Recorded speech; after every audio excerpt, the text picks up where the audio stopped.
Thank you for joining today's event on net zero pensions, 6 months on from COP26. As a point of introduction, I'm Natalie Jackson, the technical lead at the Global Ethical Finance Initiative, or GEFI. GEFI works with financial institutions to drive positive change and leverage more private sector capital into the SDGs.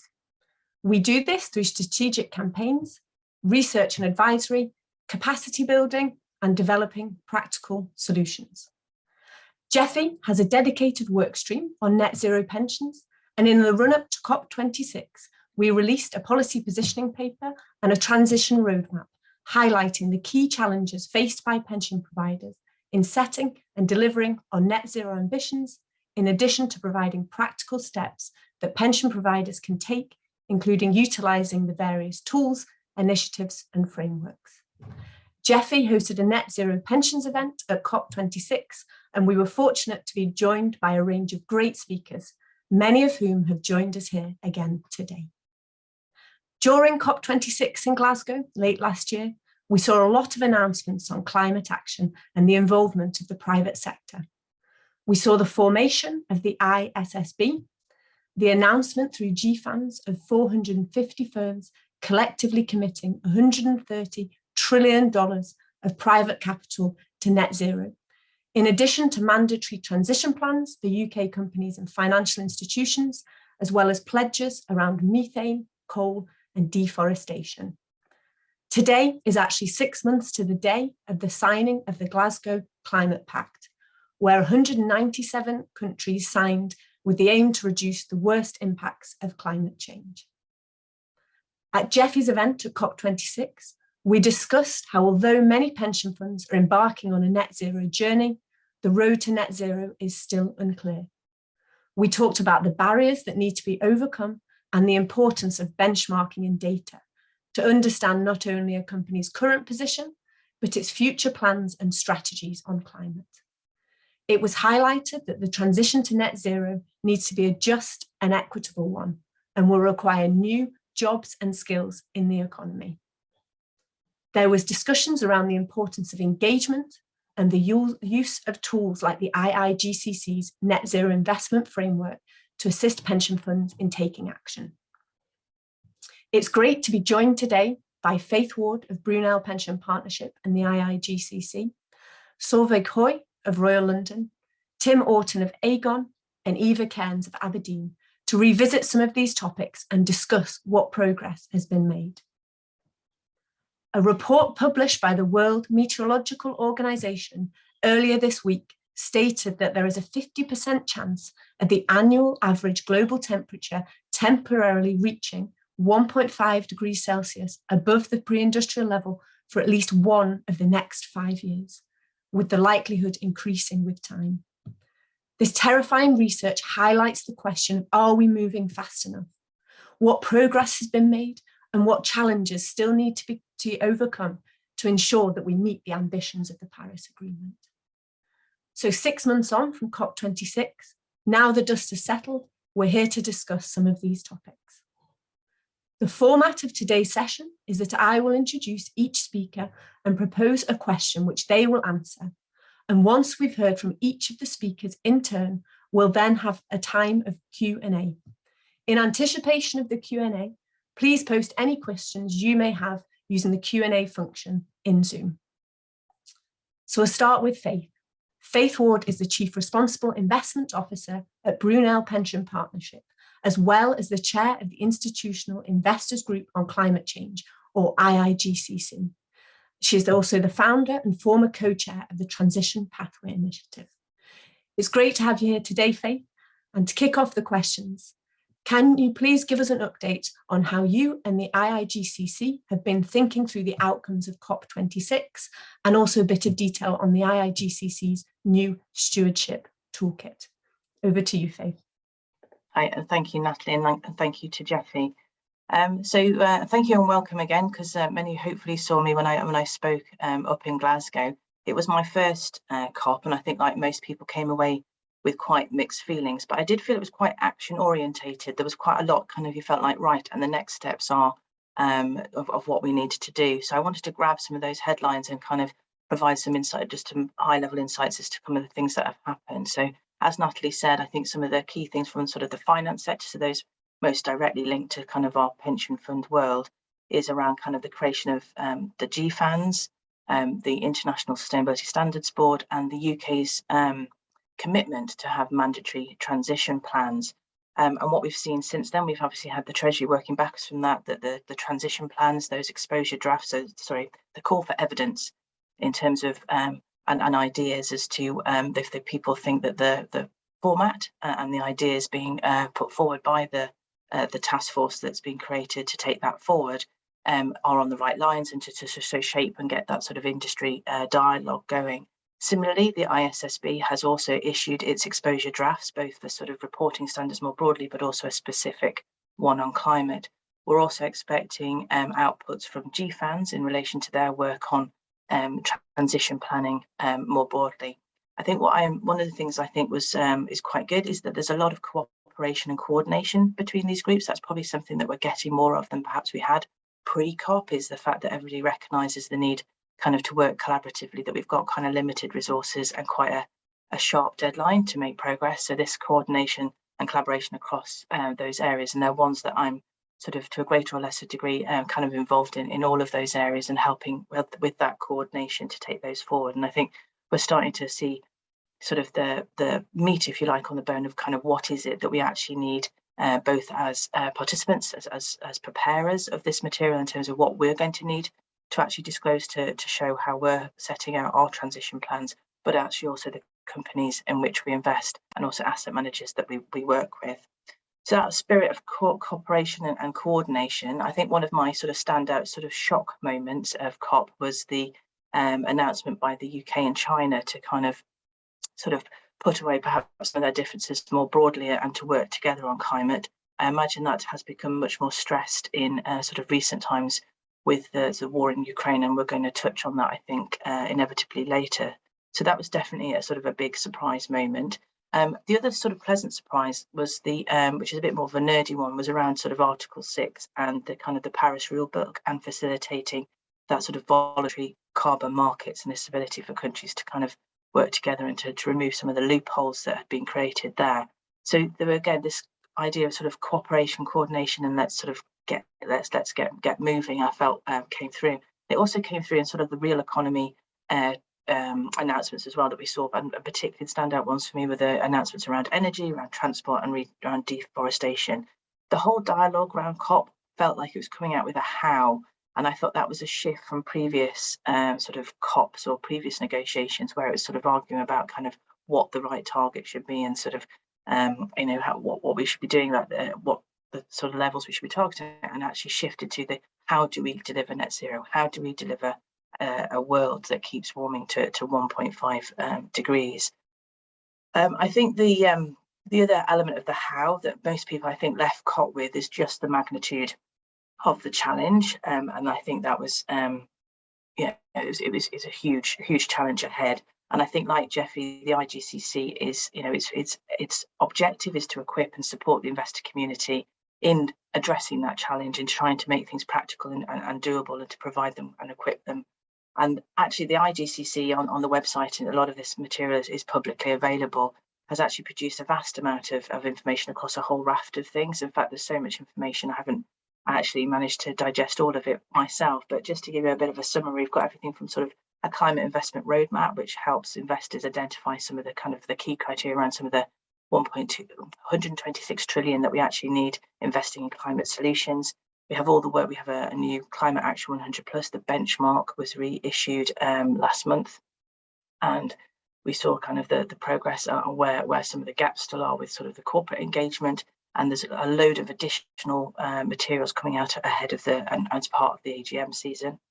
We have guidance and discussion papers on everything from private equity to offset. So I think this idea that we all need to kind of work collaboratively and share this sort of this thinking to help each other is definitely a core component of it.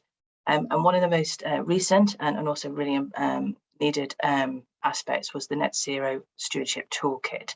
And this is a toolkit to kind of really help asset owners and asset managers get to grips with kind of their engagement strategies to achieve net zero. Again, I think this spirit of kind of needing to work together collaboratively, work alongside the real economy. We need to kind of shift together. It's not about kind of moving away or having sort of net zero portfolios. It's about having a net zero economy, and therefore the engagement and stewardship within that is absolutely a vital component. So what that net stewardship toolkit aims to do is to help help an asset owner or an asset manager identify where their priorities are. We recognise there's limited resources, so you need to know kind of where do I need to really focus my energies? What are the tools to analyse my portfolio to work out where the priorities should be? You know, set very clear objectives as to what you're trying to achieve, set those out in a strategy as to how you're going to achieve them, including the escalations that are going to be needed. Bring that into kind of some minimum asks if you don't have them already around kind of voting and engagement, what you're going to do on those companies. Sort of aligning the asset owner and asset manager so we make most of the resources that we have available. And again, another theme that sort of pervades all of some of those announcements is about transparency, about being clear about what it is that you're going to do. So I think that how was the big takeaway from COP. It was a COP about the how do we get there. And for me, it came the sort of the messages that kind of go from both the high level kind of public policy type announcements through to kind of the more granular stuff in finance. It's about what's your plan? You know, set out a plan of action as to how you're going to get there. Work collaboratively. We need to work together on that. But you also need to be transparent about how you're going to get there. Not only the how, but also the outcomes of what you've delivered. So hopefully that sort of that planning, that collaboration and transparency, I think, are quite key themes. So those are my main takeaways and what we've been up to. But look at our website. There's a vast amount of resources there to support investors in this managing these challenges. Fantastic, thanks Faith. And I know the IIGCC is a great resource for tools that can be used to guide asset owners on their journey. It's great hearing you talk about that kind of cooperation and collaboration and the alignment between asset owners and asset managers, and all just working together to having the whole a net zero economy, because we can only really achieve net zero if it's a collective action. Great to hear about that move to how and very much practical action. So next we'll hand over to Solveig with a question for her. So Solveig Hoy heads up the group sustainability and stewardship team at Royal London. She focuses on reporting and supporting the delivery of the group's net zero commitments. Nice to welcome you, Solveig. So the question for you is, the social dimension of net zero is incredibly important. How are Royal London thinking about supporting the just transition in a practical sense? Thank you, Natalie. And thank you, Jeffy, for organising this event and inviting me on this panel today. The social dimension is absolutely key. We cannot transition to a net zero economy in a way that destroys livelihoods and communities. This would also increase inequality, which, as we know, is a problem already and unfortunately getting worse. With the transition to net zero, we have a great opportunity to reset the balance, to make positive changes, not just for the planet, but for people and society. We also need to do this because if we don't, we won't get to net zero. So it's not just the right thing to do, it's the only way to transition. When we talk about the just transition, we talk about moving to a sustainable world in a way that is fair and helps people adapt and thrive. At Royal London, we think about doing this across three ways. First of all, through our purpose and how we conduct our day-to-day business. Secondly, through our social impact activities and our focus on projects that support social innovation. And thirdly, through our engagement with third parties, including companies we invest our customers' money in, but also networks and industry partners looking to influence government and policymakers. I'll cover each of these three areas in turn to bring this to life. So first of all, our purpose. At Royal London, we focus on helping people build financial resilience whilst playing our part in moving fairly to a sustainable world. So every decision we make needs to consider both aspects of our purpose, whilst also making commercial sense, of course, because we need to be there for our customers in the long term. So what does it mean in practice? Well, if we are making changes to our propositions to help people build financial resilience, we can't do this in a way that negatively impacts the planet or society. It could be something regarding something as small as think about how we communicate with our customers, reducing the use of paper, all the way to our investment solutions, which need to provide a good return while supporting activities that make a positive contribution to the planet and society. And from the other angle, when we consider our actions to move to a sustainable world, we can't do that in a way that negatively impacts people's financial resilience. And when we think of financial resilience, we think of people's jobs as well as their savings and investments. As we know, people's skills and knowledge now have to keep up with the huge changes that are taking place across all industries to speed up, digitize, and adapt to innovation. Now, this would be happening regardless of the climate and sustainability crisis. But the crisis adds on an extra layer of challenge. And as we know, we need to move away from our existing ways of manufacturing and producing, and of course, consuming as well. That means that no job is safe. Everyone will have to retrain or upskill or change what they do one way or the other. And for some who may have been doing the same job for a very long time or worked in the one industry, it will be a real challenge.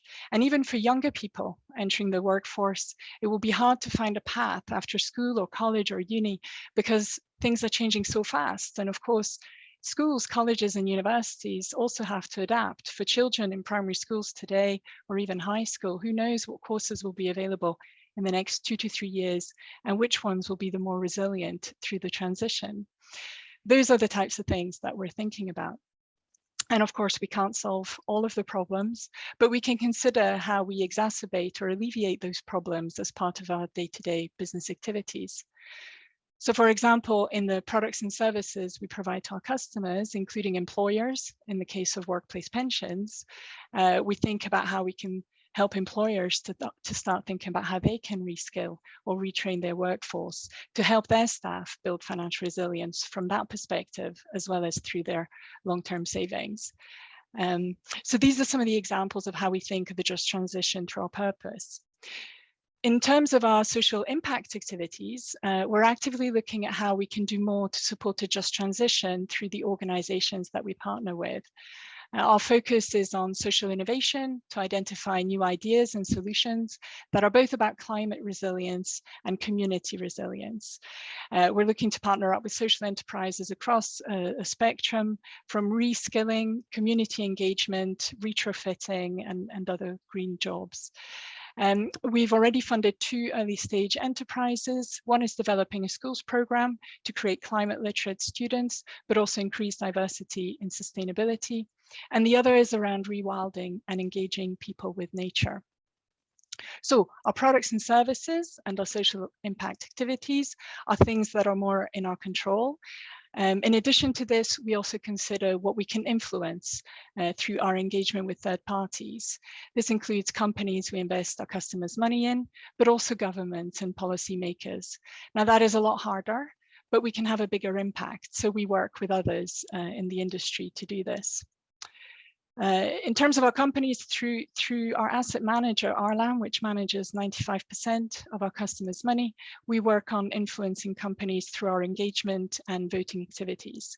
This includes asking these companies to consider and publish their own just transition plans. And for example, in the utility sector, we've worked with the Friends Provident Foundation to ask a number of utility companies to publish their just transition plans. In that context, we're talking about plans that focus on reskilling or upskilling the workforce, creating new green jobs, making green energy more accessible and affordable for more people, which is obviously a huge challenge just now, and working with communities and we want to see companies working with their suppliers as well to ask them about their just transition to widen the impact and get that chain of activity going. Aside from companies, we also work with others, including the ABI, the Association of British Insurers, to influence government and policymakers, that collaboration that Faith just talked about. And we're also working with Financing a Just Transition Alliance, which is a group of banks, investors, and other financial institutions working with universities, trade unions, and NGOs. The Alliance wants to work to identify concrete steps that the financial sector can take to scale up climate action whilst also delivering positive social impact. One of the key things for me is the need to be very mindful here of who pays for the transition versus who benefits, to make sure that no one is left behind. I think that's probably the biggest challenge, because if we're honest about it, a lot of people will make a lot of money from the transition, and if governments, businesses and decision makers in general don't focus on this in the right way, there is a huge risk that those who will pay the most and benefit the least will be the most vulnerable in society. And I don't know what the solutions are yet, but I look forward to working with others to work these out. Thank you.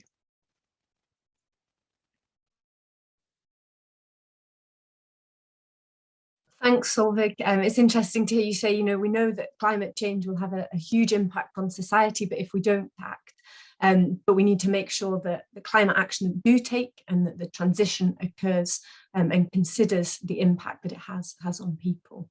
Interesting to hear about, we know there's a risk around climate change, but also the opportunity and the potential to focus on social innovation and consider new jobs and products that exist in a more sustainable future.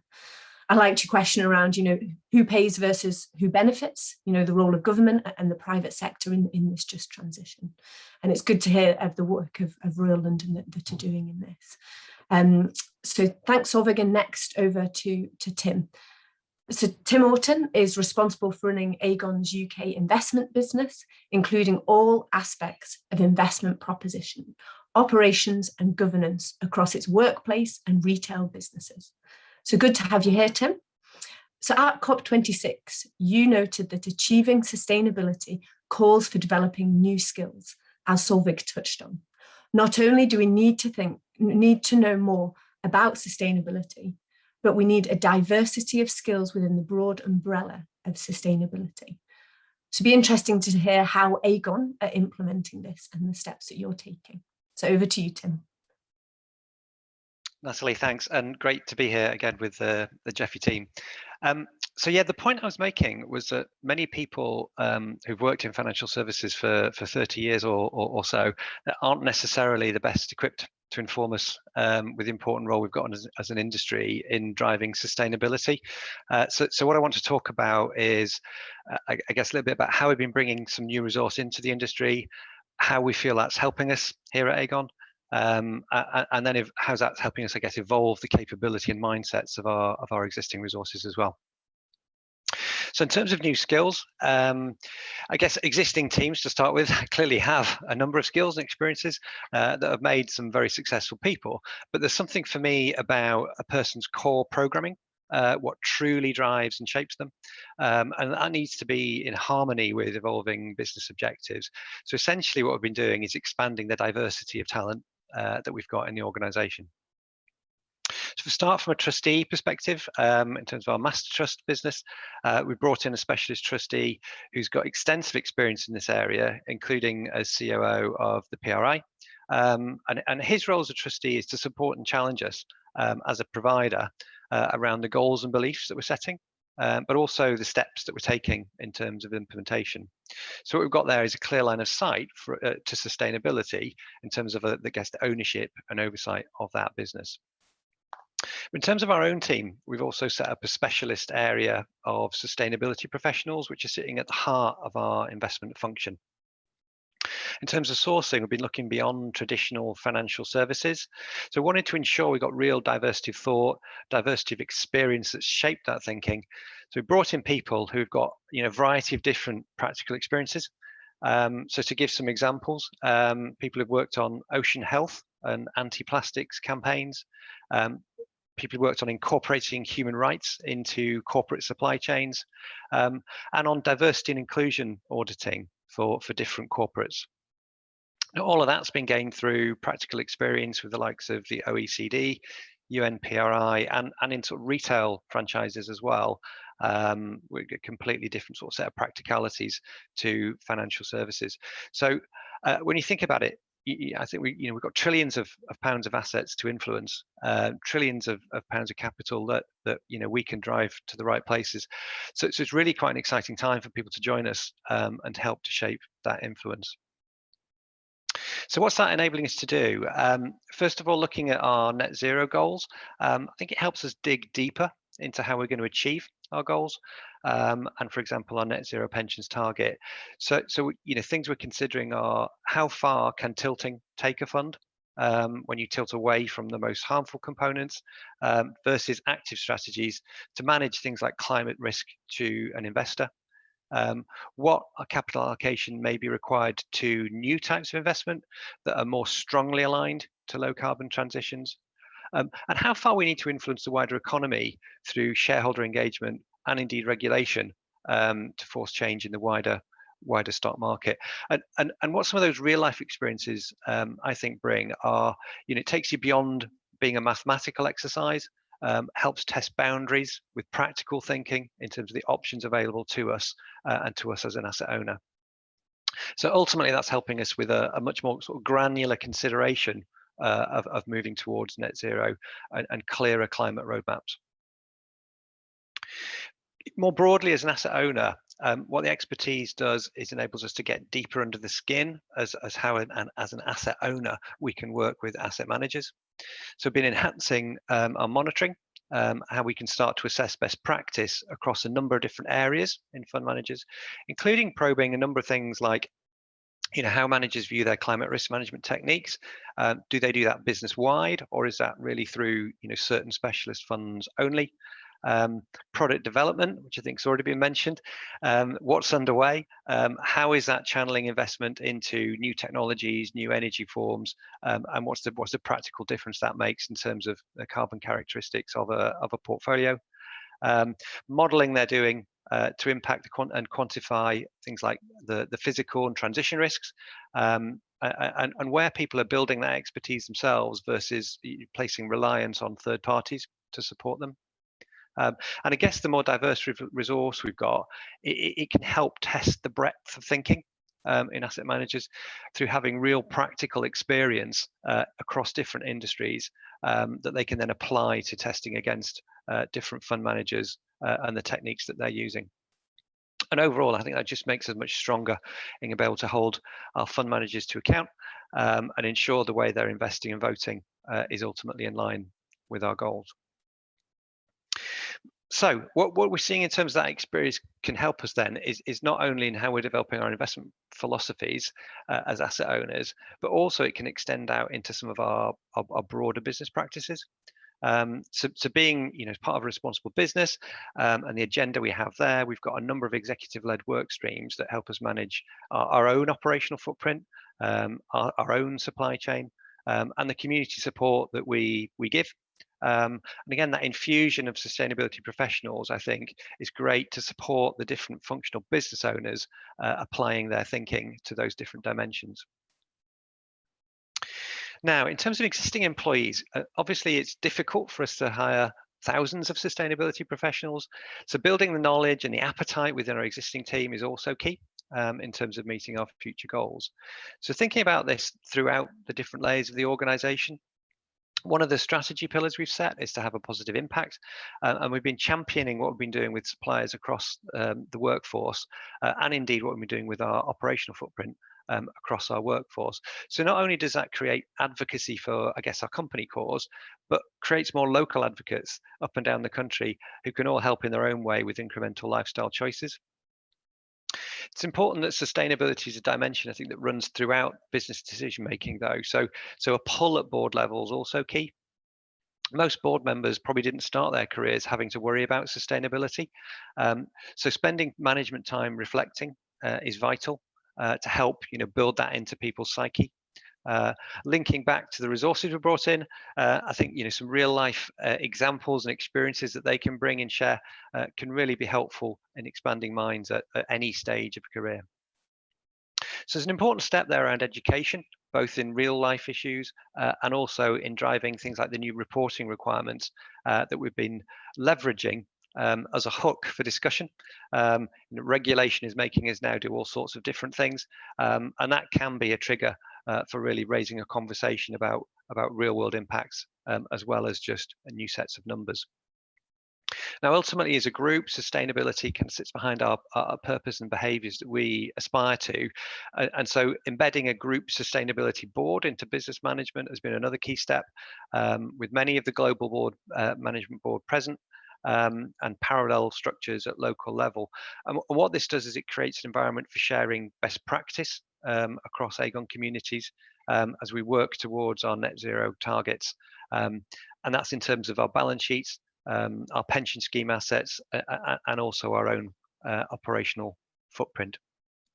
So overall, I think the way I describe the capability strategy is really around an infusion of new skills, new hearts and minds that can directly help drive us towards our goals, but also help accelerate our wider learning and capability development across the organisation and each and every one of us to help drive towards those goals and the challenges ahead in meeting them. Thank you.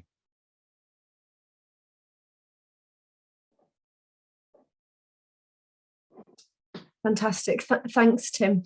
It's interesting hearing you talk about kind of the range of actions and skills of people within the organisation, you know, covering topics such as oceans, you know, health and human rights. It just shows the complexity of addressing climate change and the breadth of skills that are required to take action on this. Good to hear about what Aegon doing around the importance of embedding sustainability governance across the organisation, and that needs to be right from at the top, the importance of sustainability. So next I'll hand over to Eva. So Eva Cairns is Head of Sustainability Insights and Climate Strategy at Aberdeen. She's responsible for leading Aberdeen's strategy for sustainability insights, climate change, and the firm's approach to net zero. Lovely to see you, Eva. So the question I'll pose to you is, the narrative at COP26 was around temperature metrics not telling the full story. How is Aberdeen addressing this challenge of measuring portfolio alignment? Thanks, Natalie. Great to be here. Hopefully everyone can see and hear me okay.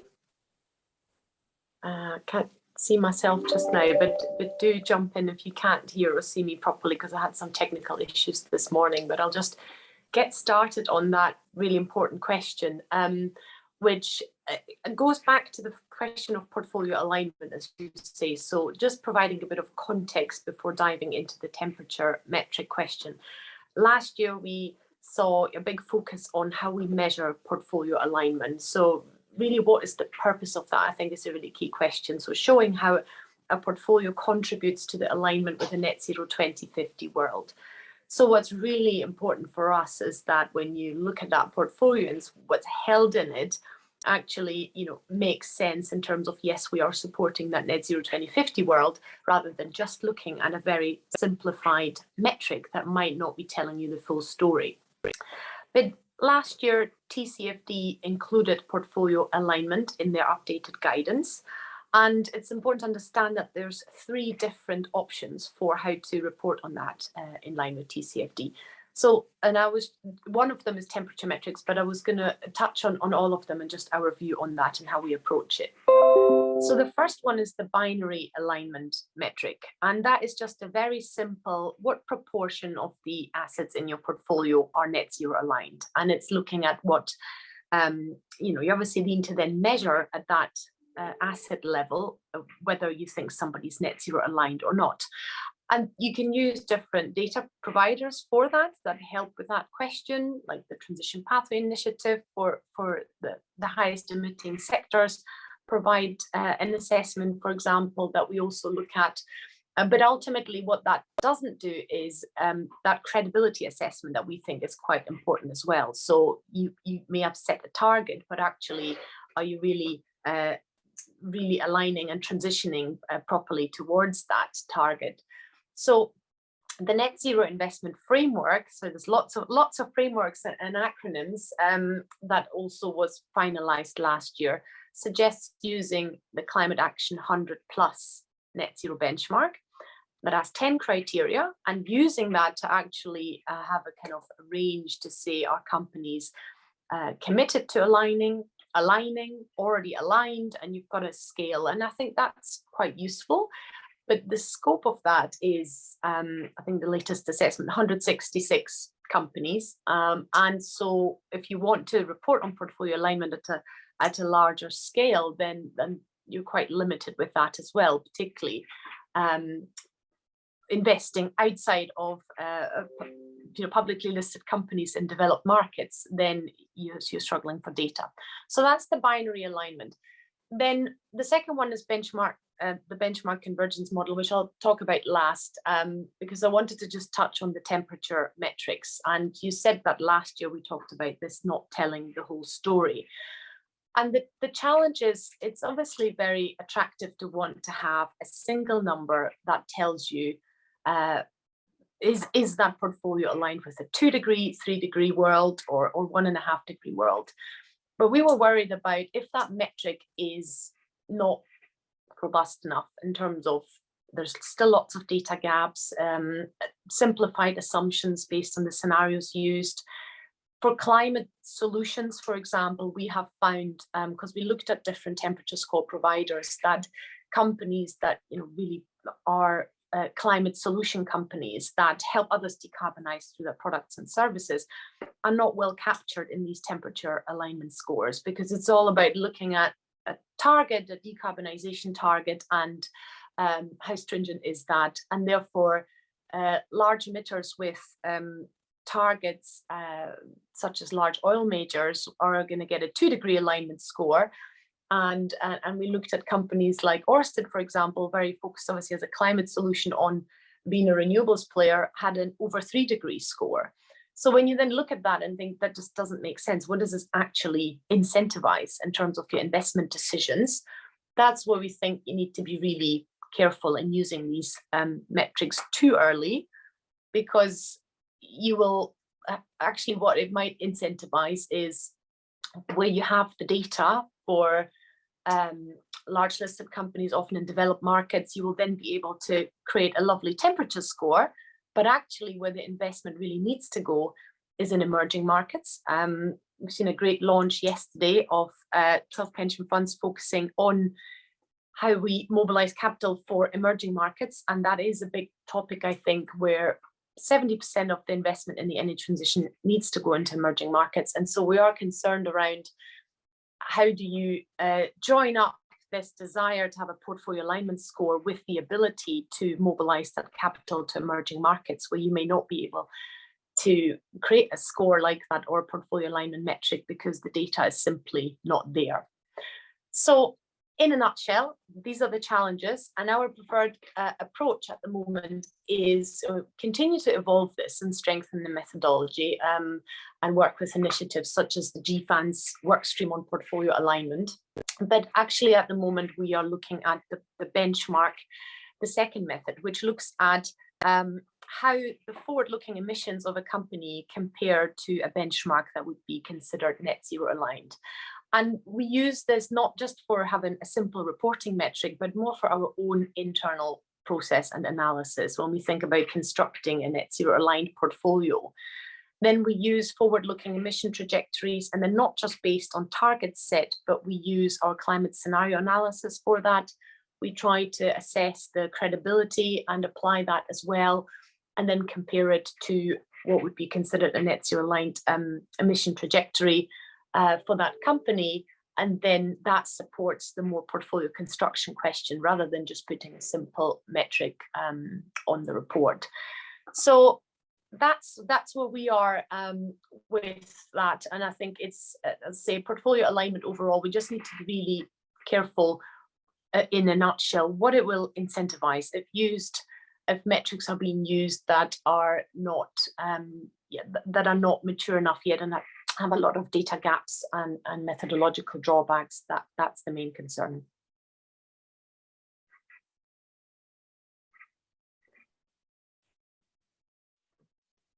Thanks, Eva. That's interesting to hear your thoughts, on benchmarking and data, because actually the work Jeffy did in the run-up to COP was looking at, the key challenges for pension funds in taking action on climate change, and data was flagged as one of those things. Good to hear about kind of the TCFD and portfolio alignment and looking at benchmarks and forward-looking data and making sure we're using the correct metrics to tell us the right story. So thank you for all our speakers and answering those kind of initial questions. It's great to get your insights. And now we'll open the floor to questions from the audience. I see there's a few come in already, but please do add more as the discussions progress. So as the kind of the opening question is, was COP26 a success for net zero pensions? There's a lot of momentum, and has this desire for action been translated into true progress, or has it slipped the mind of the decision makers? Faith, if I go to you first, because I know you were talking a lot about the things that were made and talking about the movement to how. So if you start. I think it is centrally, because you're seeing that the dialogue is still in that context. I don't think it's slipped from their mind. I think the complexity of the situation has in any way escalated it, because of the fact that we've got this sort of crisis with obviously the war in Ukraine and the cost of living and the gas, or some of the, gas, oil and raw material shortages from an energy perspective. I think as that, if anything, it's actually kind of elevated the kind of understanding of the complexity for the policymakers, because I think that's probably one of the things that most probably challenges me sometimes with the policymakers, is that I think, particularly when you're then translating that to what investors and pension funds and asset managers need to do, is I think the complexity of what they're asking us to navigate is sometimes not always fully understood. And there are potential for a lot of unintended consequences, as Eva has outlined in terms of some of the metrics, or some of the, there's this real kind of drive for speed. And we've got to get the balance right between speed of progress and actually doing the right thing at the right time. And it isn't straightforward, and they're going to have to be compromises. We're going to have to probably go for an okay to a good transition. It's not going to be a perfect transition in any shape or form, because that is just not the reality of the world that we're living in. So actually, in terms of the kind of slipped out of their mind, no, because it's actually like at the top of their head, but actually for other reasons that I think we would have preferred not to have that. But it has, I think, rapidly increased their understanding of the interconnectedness, the dependencies. And then you've seen policymakers therefore have like kind of dramatic action in terms of Germany basically completely rewriting its energy plans in like days, and shifting kind of whole targets and timelines forward by like 8 years on this, and massively like 30% increase in, I think, around that in renewables. So, rewriting energy policies in a very short shrift. So no, I don't think it's fallen from their minds, but I think if anything, but the situation's got more complicated. So you want to add anything on that in terms of kind of the momentum and the action that's been taken? Eva, yeah. If I may add to that, I think we were looking at overall the war and the implications on, will it actually help accelerate the path to net zero or not? And one of the things that is so frustrating is these challenges that we're facing. We will have something like that on an ongoing basis up to 2050, whether that's COVID, whether that's a major, hopefully not, but a major war that's come up, the cost of living crisis. These things are the immediate threats that policymakers focus on and spend money on, and we just have to not every time then put climate change on the back burner. That just has to be a key priority whilst dealing with some of those immediate unexpected things that happen on the global scale. So that's, I think, one really key concern. But the other thing I was going to just add is that we obviously have, I think we're seeing a mix of responses. There's clearly the desire to move away from Russian fossil fuels, and in different regions that is being substituted with different things. So you can have absolutely, in Europe, we're seeing the Repower EU program and more stringent target or more investment in renewables, but also potentially using coal for longer, using nuclear for longer. All of these things, we're seeing the energy mix will change, but what will ultimately be the impact on carbon emissions, I think, is still pretty unclear, because the energy mix is changing, and we will see a longer use of more carbon intensive fossil fuels like coal, but also a faster, hopefully, deployment of renewables.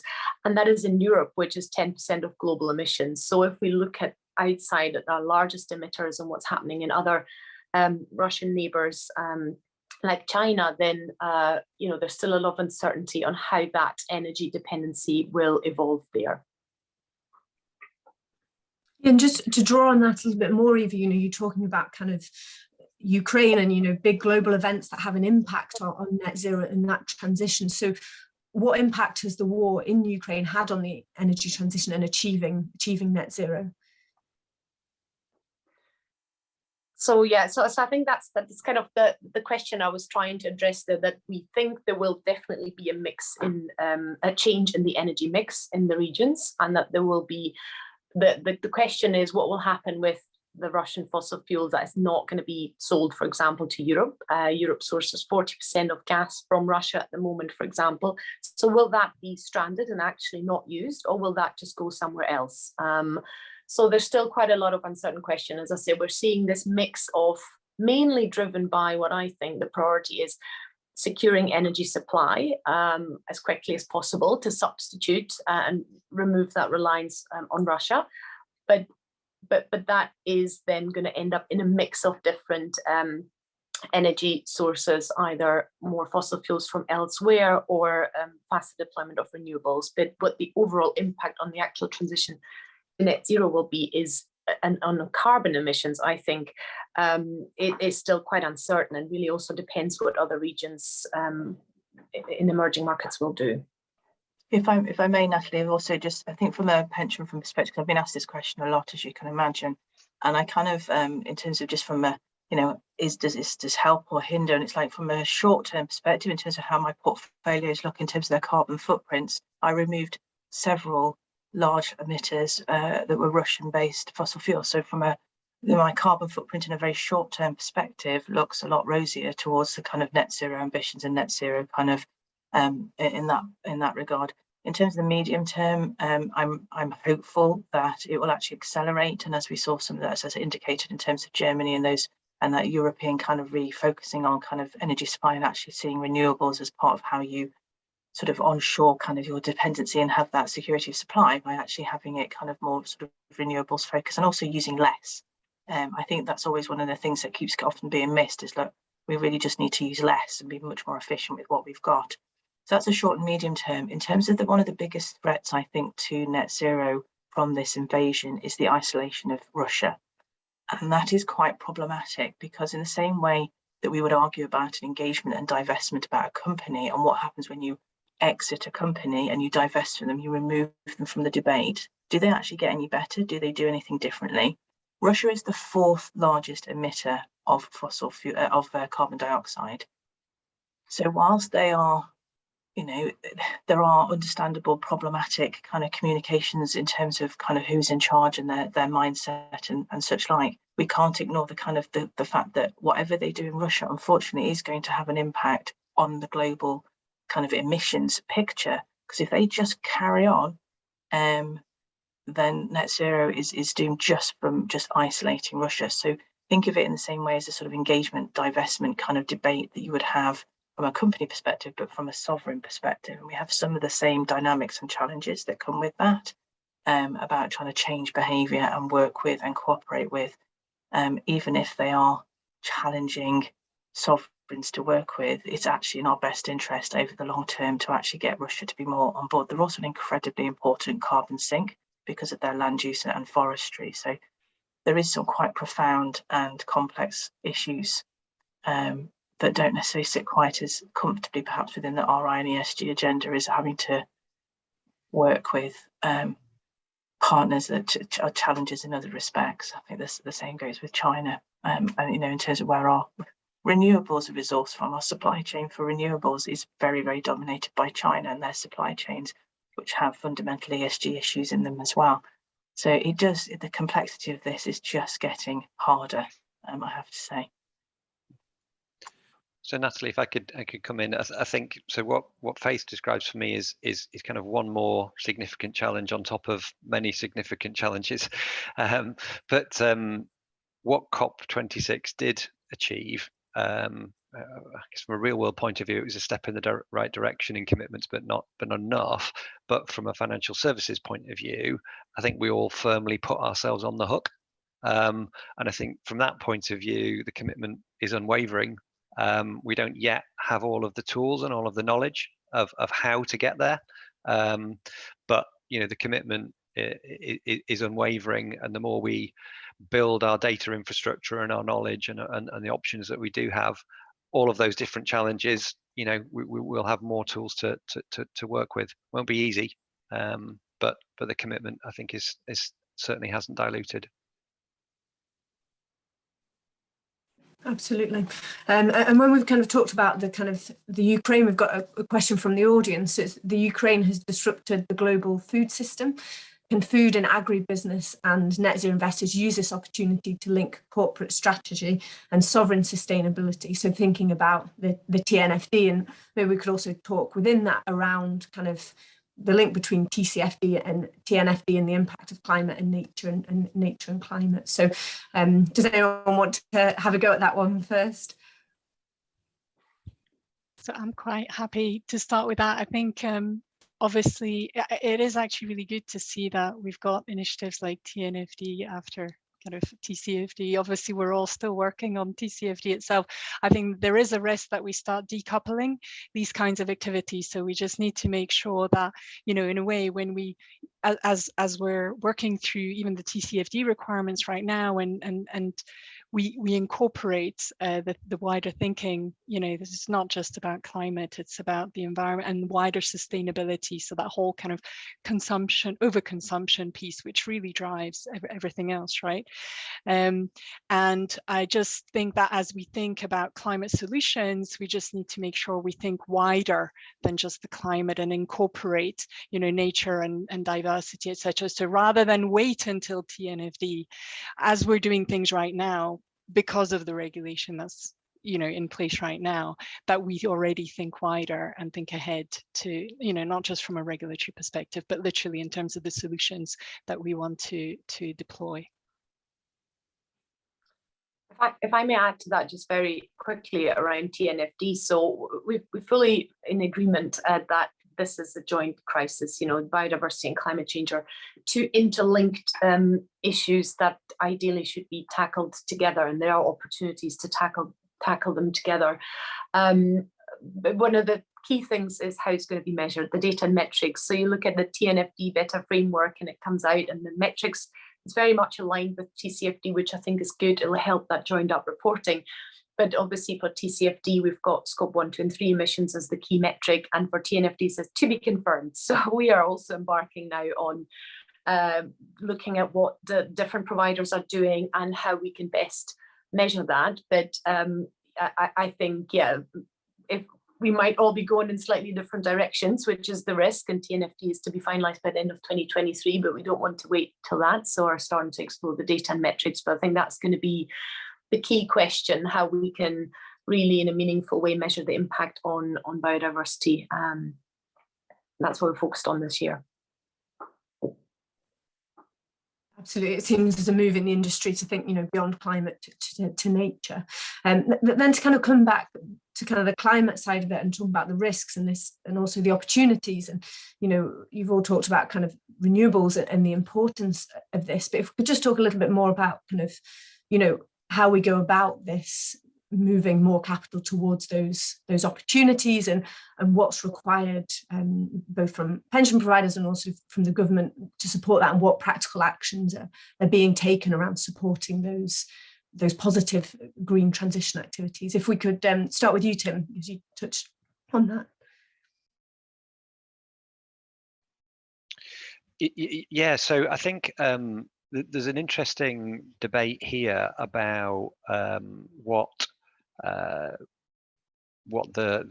right price to pay for an investment is, because I think that there's some practical challenges around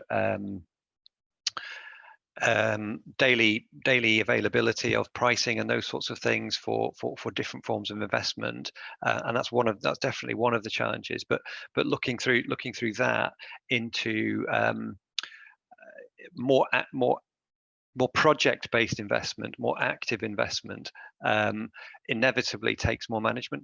And I think one of the challenges we've got as an industry is, I guess, a debate about what's a reasonable price to pay for something that has a better impact.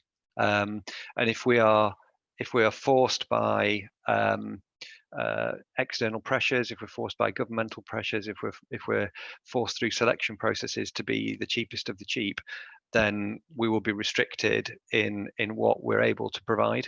within portfolios. So I think in terms of some of the practicalities as a provider of being able to offer that range of choice, there is a sort of a stimulation of the appetite for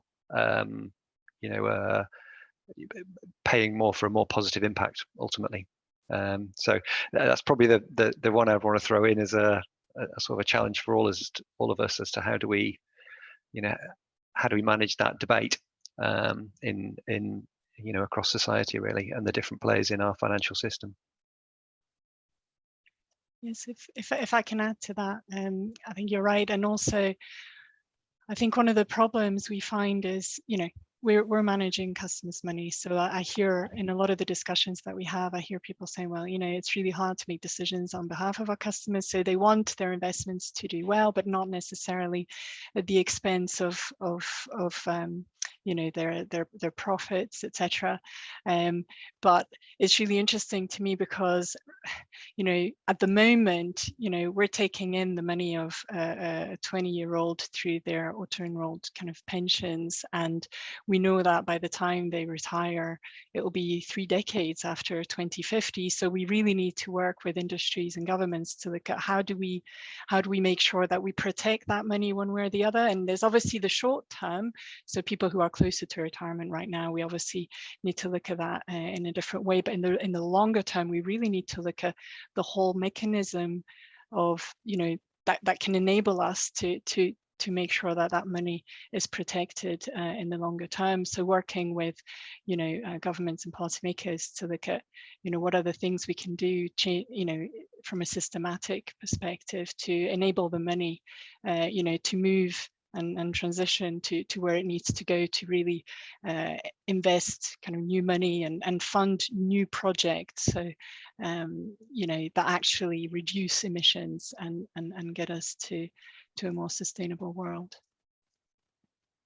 And Natalie, I just wanted to add a comment from sort of an investment perspective, which is all that's green is not necessarily a good investment, and increasingly actually you've got a lot of demand chasing a lot of supply. So where we've got a challenge is that we're trying to do the right thing, but actually we also need to deliver investment returns, and some of the yields on these returns are actually being quite compressed because there just is this sort of bottleneck more broadly. So actually sometimes it can be quite hard to deploy capital even if you've got the best motivations, and people are going, yes, I want more of sort of particularly I think what you say like renewables and such like.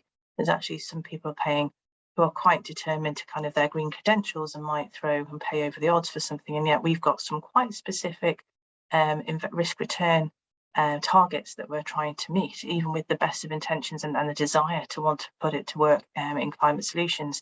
It isn't always as straightforward, and I think sometimes also another thing that I get a little frustrated about and is from our policymakers, and they say like, what do we actually need? We do need a higher literacy in the difference between growth and investment return. Just because something's high growth doesn't necessarily make it a good investment. And it's just these subtleties and nuances that sort of are needed so that people understand that there is actually a tension between some of these things. It isn't straightforward. It's not a lack of interest or a lack of motivation. It's actually, we need good, solid, quality investments, and they also need to cover off other kind of good, all the other investment fundamentals that we think are important in order to put our money to work. And we can't do those quickly. We can't have some unintended consequences from acting too quickly. I think we've all been burnt from trying to do that before.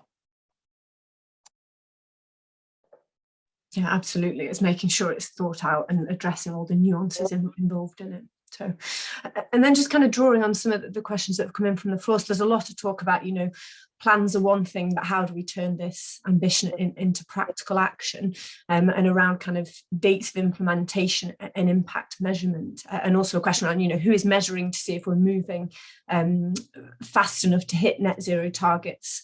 Are we creating more damage than good by the production of solutions without a logical transition? So if we go to Eva first, talking about that kind of turning ambition into practical action and dates of implementation and target measurement, because I know there's a lot of initiatives in the market at the moment around, net zero asset managers and things like that, which are encouraging those kind of setting of targets and implementation and accountability around that.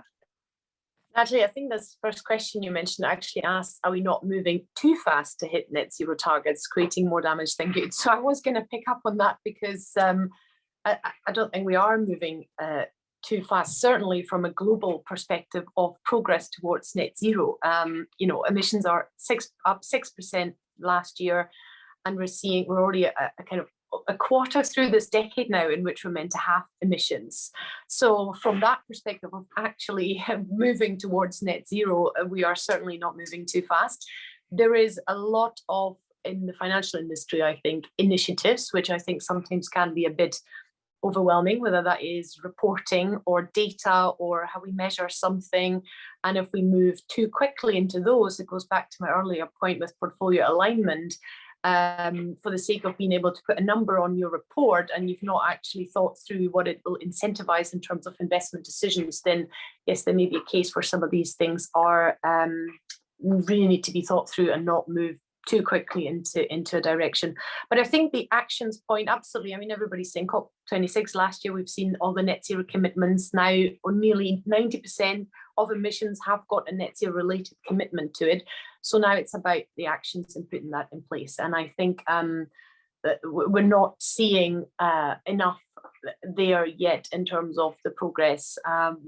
What we're focused on, and you were saying there's lots of initiatives, is actually just really putting a framework in place to understand the starting point, the baseline, the data, and actually as we look at that in more detail, and as we look at things like emerging markets, I talked about that earlier as well, and I think this is really, really important to understand that most of the investment for the transition needs to go into emerging markets, and then you won't be maybe able to show that story with the data. You look at an emerging markets fund, and the majority of the emissions data, even for a simple carbon footprint, is estimated or not there at all.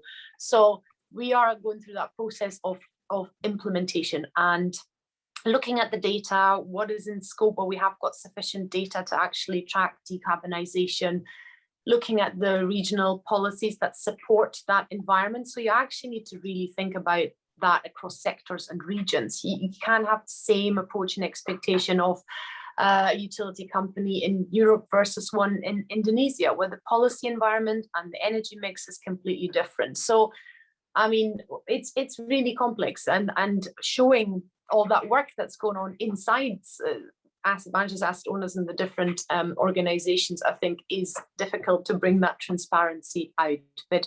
So we've got a team looking at that implementation approach. We've got that net zero directed investing strategy, and it's a combination of make sure we've got the baseline and the data right, and we track progress, and we put tools in place, and we put the governance process in place that actually make sure it's part of regular portfolio reviews. We know where we are with carbon, but we also have a very clear active ownership approach where we focus on the largest finance emitters, put those milestones in place. And so there's lots of strands that are just happening in parallel to put that commitment into real action. So I think it's all about implementation this year, and then COP27 is 6 months away, and I'm sure there will be lots of updates on what action we've seen over the last year since COP26. Mm-hmm. Natalie, can I just jump in? So I think a question came from sort of data and measurement and all those sorts of things, and that science is definitely growing. You know, we've got regulatory encouragement, should we call it, for some of that, but the industry's building out infrastructures to measure much more clearly a different set of characteristics. Now, notwithstanding some of the underlying data that feeds in still has gaps, but that's improving too. But at least we will have, we'll have the framework in place, and I think that what that will do is lead us to some really interesting and difficult choices in terms of the route to net zero, as in the different roles we play and the different funds that we manage. So, for example, we know we can make a difference within our portfolio by screening out some of the most highest carbon emitting elements, and to a degree, if you look at our broader responsibilities in terms of fiduciary duty to manage extreme risk in portfolios, there's strong arguments for that as a component of our toolkit. But as I think Faith mentioned earlier, if that's all we do, we're just potentially pushing the real world problem somewhere else. So you know, what's the right balance, not only in us with a sort of a timing wise route to net zero, what's the right balance of action between that, you know, screening out of extreme investment risks with actually the more driving activity within the core of the portfolio that's going to bring the whole portfolio carbon intensity down. But the infrastructure, the point being the measurement, that's coming, so we can start to get into those sorts of complex decision-making steps. Just one thing to add on that is, I think also at the moment, because we're talking a lot about data, and you've got the data that we need in order for each of us to measure our own emissions in our portfolios against our own targets, etc. But I think there is still that piece for me that I can't quite see where it is, where we look at the aggregate of all of our plans in a way, because what does that all add up to, and you know, does that in totality help us really get to net zero? Because back to the point about, you know, the difference between what we're doing in our portfolios versus the real world, and to what extent when we do something we move it somewhere else, and does it all add up ultimately? I think the data for that is kind of what we need to get that big picture.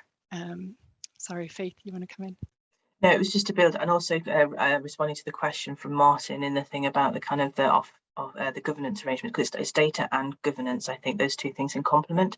Because one of the things that we're very, very aware of in terms of sort of, we talk about stewardship, corporate engagement, trying to ask sort of the large oil and gas majors to decarbonise. They then go and sell off subsidiaries, which go often to a more slightly less perhaps accountable parent to utilise those assets, as Tim says. Are we just sort of moving some of these things around, and how can we create governance structures that basically sort of, and there's a complete scenario, but if Shell is to offload a certain, or BP is to offload a certain subsidiary, which then allows it to achieve, or on paper to its, how can it contain or retain some level of commitment to the long-term sort of wind down or the emissions from what it's just sold? For what period of time is that appropriate, or is it appropriate at all? But these are questions we are asking ourselves, because we recognise that that's not, it's an unintended consequence of asking them to decarbonise their balance sheet.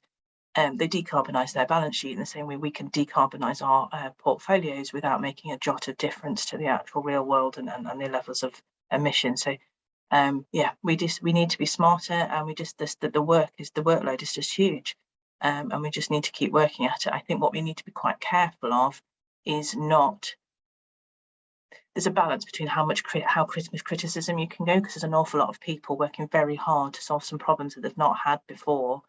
I think as long as there is acknowledgement of the kind of the to-do list, and we keep adding to the to-do list, and we keep making progress against that, I think we need to kind of try to stay positive, because if we keep making life too difficult with the sort of the criticism, we need to keep the pressure on, but we also need to manage the fact that we're trying to deal with things, and sometimes the people that are criticising are not the ones that have to come up with the solutions or live with the consequences.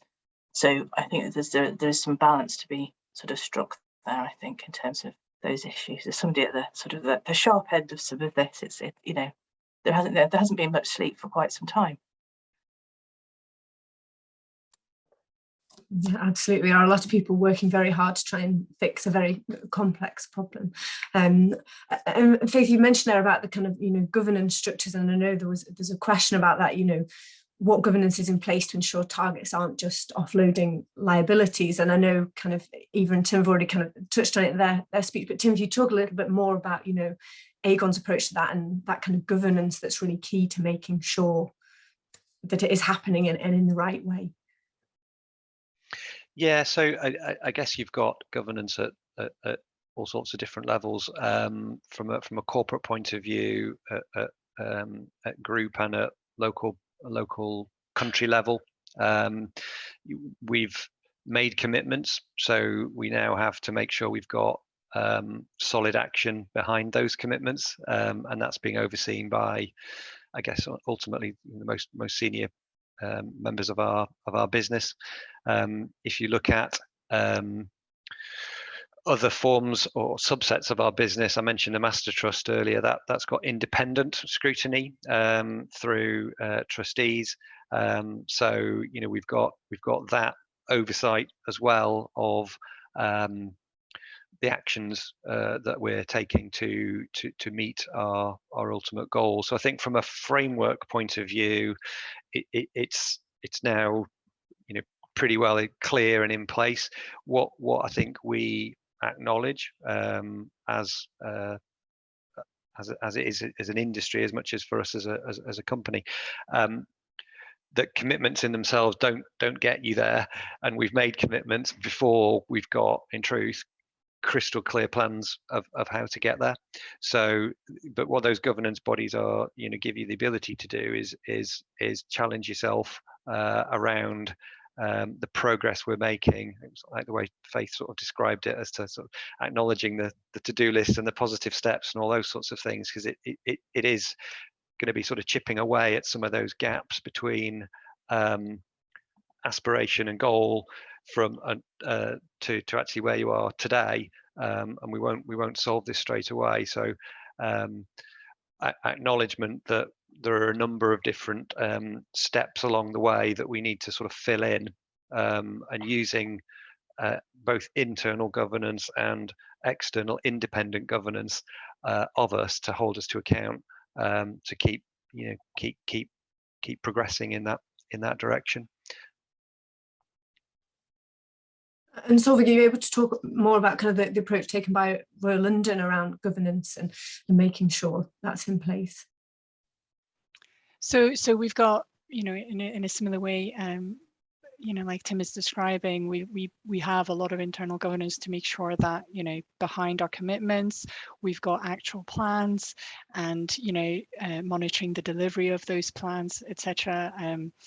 And one of the things I was going to say as well is, because we're a mutual, you know, I think there is something about you know, our customers expecting more from us in some way, potentially, you know, so they may look to us to behave maybe differently compared with potentially some listed companies.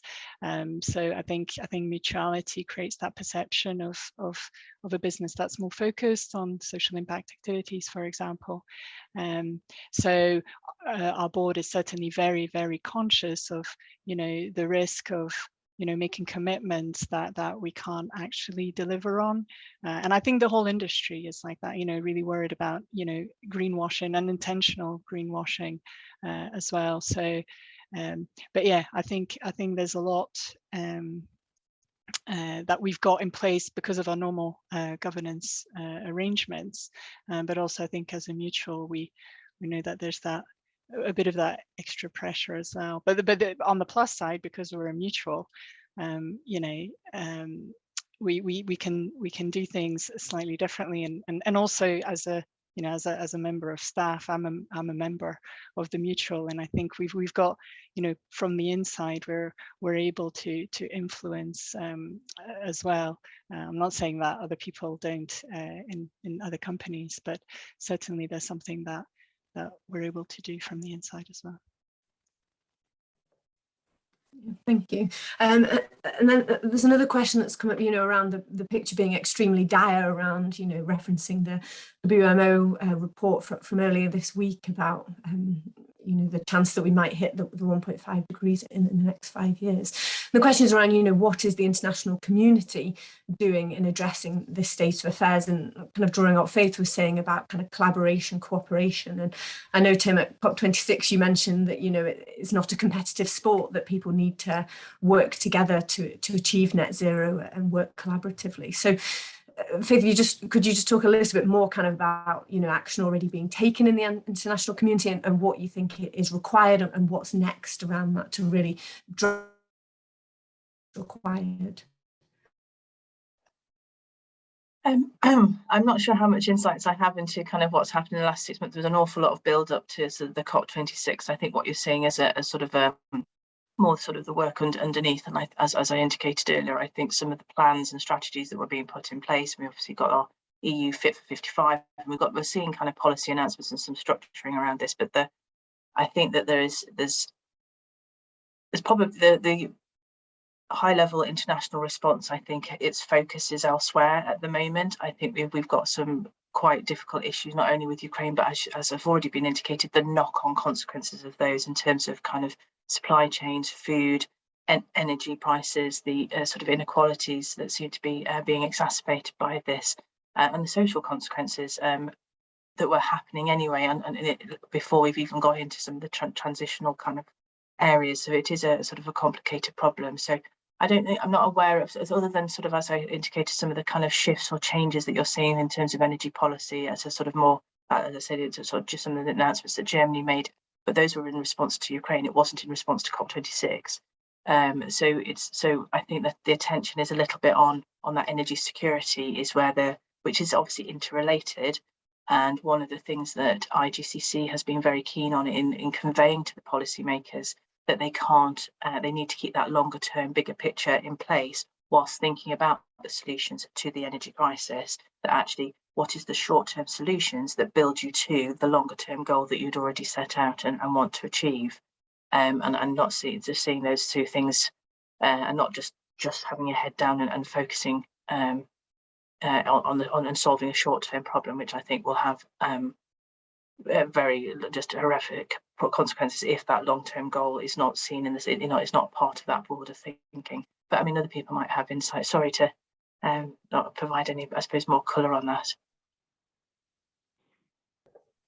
We get the tricky questions through the Q&A. And Tim, I'd mentioned before, you'd said, this not a competitive sport, but in your opinion, has that feeling of collaboration lived on? I know Faith mentioned it in the intro, but do you think COP26 kind of cemented people around net zero and people are keen to continue in that working together? Yeah, I think it has. I mean, I mentioned earlier some of my language around challenging some of our sort of asset managers as an asset owner, but really that is about effective dialogue around the options available to move portfolios towards certain targets, and understanding the implications and the choices that are available. So and that certainly is as frequent and detailed as I've seen it. So that certainly is living on. I think one of the more complex places is around working with going back to sort of policymakers, regulators, and some of those sorts of things, and how they can help. And I don't know that we're at the end of the line yet, but a couple of examples where I'm seeing sort of positive movement are around how we get more, let's call it green infrastructure into default funds, recognizing there are some more challenges with more illiquid assets when you're in a structure that inherently through regulation is requires daily access from customers.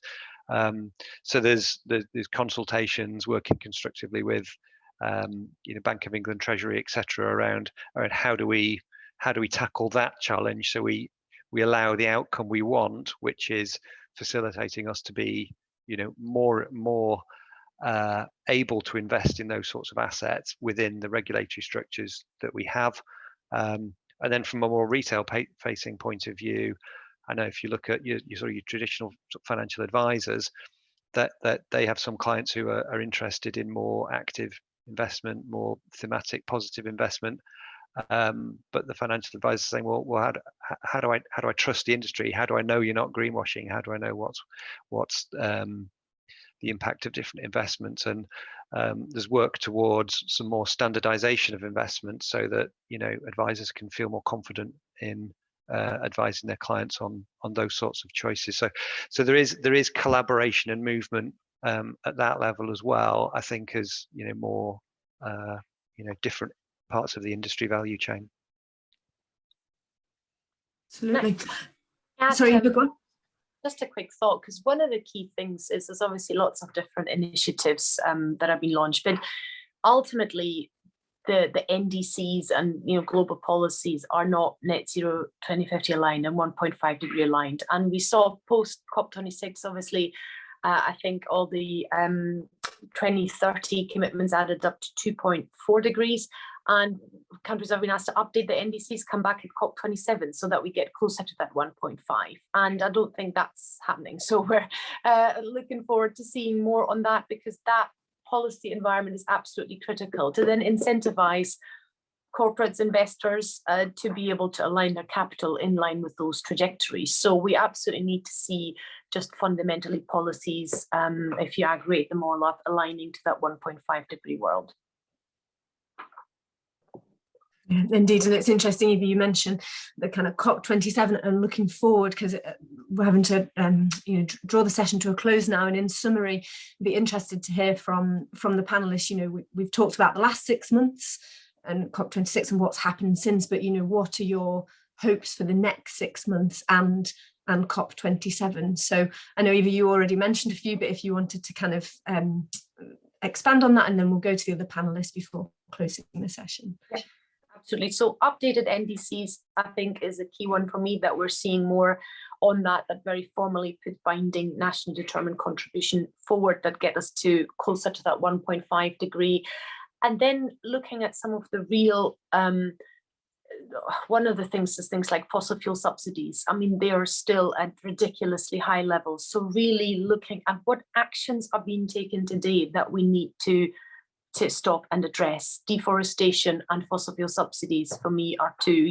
We have seen a deforestation commitment last year, and then last month's news of record levels of deforestation in the Amazon are just not joined up with those commitments. So the actions have to join up with those commitments. We have to address that. And one around really looking at that mobilizing capital for emerging markets. A final point was that recently looked at the World Resource Institute did a session on COP27 and what is needed, and there's a group that has highlighted kind of 5 pillars for success, and 2 of those that are quite important are adaptation and loss and damage. So, this is happening already today, that is impacting the most vulnerable countries, and the climate finance from the developed world to help address those is just not coming forward sufficiently. So I think we really need to focus on that in addition to mitigation and net zero 2050. Yeah, Faith, if you want to go next, would welcome your thoughts on that as well. Yes, and currently booked in Egypt to be there. I don't know for how long, but so that should be interesting to be my second COP. And I think, as Eva, I think one of the other big takeaways at that was the fact that they weren't going to leave it 5 years, which I think was evident, that we actually need to see this escalation of NDCs on an annualised basis. Now, they only agreed that for COP27, but one of the things I think we'd be looking for is just that it is annualised progress. You're asking us to do a TCFD every year. What's our annualised progress? Why would you not do so for a country? We need to have that kind of regular update, and so to put the pressure on, and I think to recognise it's not just for COP27, but actually we need to keep that going for all the future COPs. It used to be very much like kind of this cyclical thing, that the one that would hit kind of the sort of the stop to. There's some kind of more important ones. Actually, every single one's important. And we just need to ramp up that expectation that every single one of these needs to make tangible progress. I agree with everything Eva said.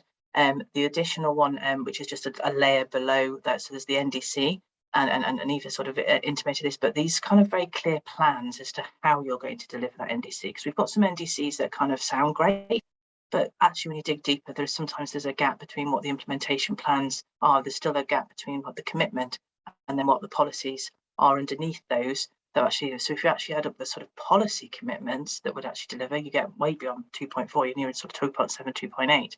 So we do need to put the pressure on to actually deliver more tangible policies. And the sort of thing we're looking for is the commitment they made around automotives, around those countries sort of setting a deadline as to when we'll have zero emission. We need that clarity for a whole range of real economy issues, because that really helps the investor community, because we've got a plan. We've got even if it's not signed off by every single country, it gives us something to grip hold of, and that we can then start to capital allocate to. Trying to ask us to do this in sort of abstract is really, really hard. You're asking us to take some quite enormous risks. So I think having those sort of detailed plans, I think given what's happened, I think another focus is around efficiency. As I've already indicated, let's use less of it. What can we do? And have some policy plans around those, and also sort of the adaptation and climate finance. We can't just keep ignoring the fact that we need to have a redistribution to support those countries who are going to be most impacted. We need sort of a serious sort of underpin of climate finance, and that has to be at sort of a policy level really to support that. So there's a job of work still to be done, and we've got to keep the pressure on those policymakers to create that enabling environment for us to kind of follow up behind with that private capital. Yeah, absolutely. Your thoughts, Tim? Yeah, I mean, from a COP point of view, I think we need to see line of sight through to 1.5%. We got a little closer at COP26, but that gives us a baseline to then sort of hold ourselves account to globally. So I guess there's more pledges, more shifts of policy to get us there, more tangible plans that sit behind them. So we believe in those outcomes. And to Eva's point, I think more global consistency on critical areas of importance, I think would be key. And then in terms of next 6 months as an industry, I think leveraging the increased transparency we're getting through data and reporting, and narrowing that gap, if you like, between our own commitments and pledges that we're making and the actions that we need to support and be part of to achieve them. So those would be the sort of critical themes for me. Yeah, absolutely. And over to you, Solveig. Thank you. And it's hard to add because obviously everybody's really talked about the really important stuff already, including, that mobilization of capital. And one of the things I was thinking of is, the COP26, I think everybody felt that there was that big shift where we're no longer talking about whether there's a problem or not. We're starting to really get, so I think people really felt that here. It'd be good if, I think in this one, people feel the shift even further in terms of, and it isn't going to be happening in the future, but it's happening right now. So back to that point of the solutions need to include adaptation, and let's stop talking about this thing in the future because it's happening today. So that would be quite good to see that shift. But otherwise, all of those points made by the other members of the panel. Fantastic. Well, I think that's a good way to wrap up the session, having covered, what progress we've made in the last 6 months and looking ahead to the next 6 months. So that just leaves me to say a huge thank you to the speakers. Thank you for your time and your great contributions and insights. And thank you to the members of the audience for joining, and wish everyone to enjoy the rest of your day. Thank you.